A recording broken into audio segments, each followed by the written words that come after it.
For the US, Toonami was practically responsible for the anime renaissance of the mid-2000s, and it gave way to the giant anime market in the West. But for the UK, I feel like it was a bit more of a cocktease. Hey guys, this is sphamedia here, and today I'm going to let you in on one of the worst TV experiences I ever had in my life. So it's the year 2000, I'm 9 years old, and I'm watching cartoons. Suddenly an ad comes on for a brand new block on Cartoon Network. It's called Toonami. It's showing this thing called anime. Kinda looks like Pokemon, Cardcaptor Sakura, but it's got all new programming for me. This sounds great. You know, it's during the hype for Pokemon, and every kid really understood that the art style was different, but we didn't really understand why. The shows that they would show is hard to explain from that perspective. It was kinda like Pokemon and Cardcaptor Sakura had a baby with all the cool cartoons from the 80s like He-Man and Ulysses 31, but that baby then went through the wrong paths in life and started a steroids plan. It didn't take long for me to dedicate myself to this brand new 2-hour block. They showed shows like Dragonball Z, Blue Submarine No. 6, and hundreds more boy-centric anime. It would even have an impact on Cartoon Network's website. It would work my fragile little mind. It even pushed me to get my grandparents to put broadband in the house so as I could spend time just googling stuff. It's how I found stuff like cheesy art and deviant art. It introduced me to a community. Every show was on point, but the king of the programming block had to be Dragon Ball Z. I remember countless arguments I would have with my brother over who would get the prime time block for the television. I remember plenty of meals that I practically choked on, scoffing it down,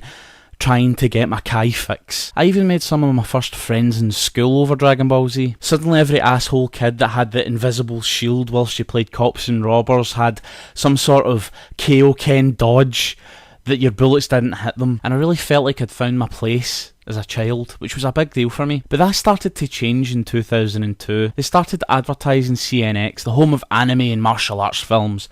This sounded cool. It was a bit worrying, but you know, Toonami was still there, luckily. It just meant that rich kids down the block got a little bit more anime than me, and they maybe got an episode a week earlier than I did, which I was totally fine with. But 1 year later, Doomsday arrived. They changed CNX to the Toonami channel. They ran adverts of a coup laughing as all my favourite programmes would be moved to this new channel, and at the end they would tell you what number channel it would be on your cable plan, but I didn't see anything for my cable plan. See, me and a lot of other kids only had these kind of cheap little black boxes, bare basics cable. It had like 100 channels on it, little red numbers with like the time or something on it, but it wasn't like what you would call like your Virgin Media or your Skybox, so I wasn't getting Toonami. Hell, I even remember the last episode of Dragon Ball Z that was aired on my cable plan. It was an episode where Hercule befriends Majin Buu with a little dog, as if they felt like that friendship was a closure for people like me who couldn't afford the bigger channels. It really wasn't, but after that, it was over. I didn't have any friends with Sky or Virgin, didn't even have a family member, so there was no way I was going to get to watch Dragon Ball Z,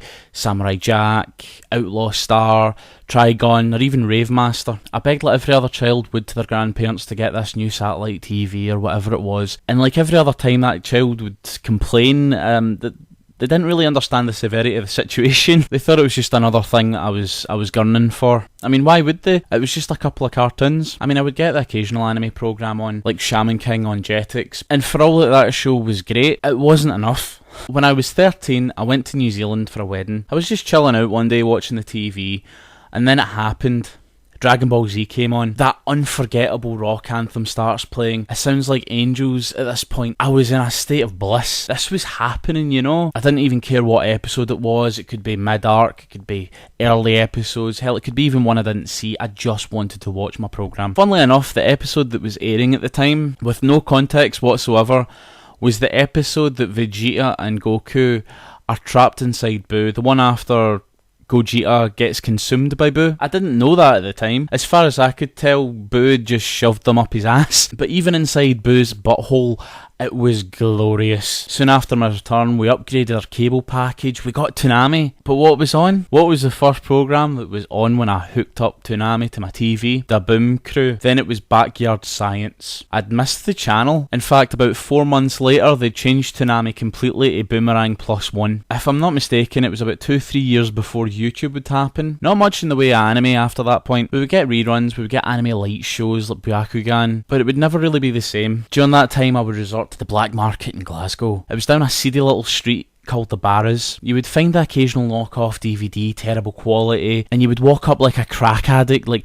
hey man, you got any animals for me? I got cheeseburgers. I'll suck your dick! Little did I know, YouTube was actually coming. I finally got my anime in the way of the internet. I would become super active in Sheezy art before it shut down, and Deviant art. I would take part in forums and Reddits, and I'd become part of this community. Hell, even the sores that I'd caught from the back alley anime dealer had went away by that point.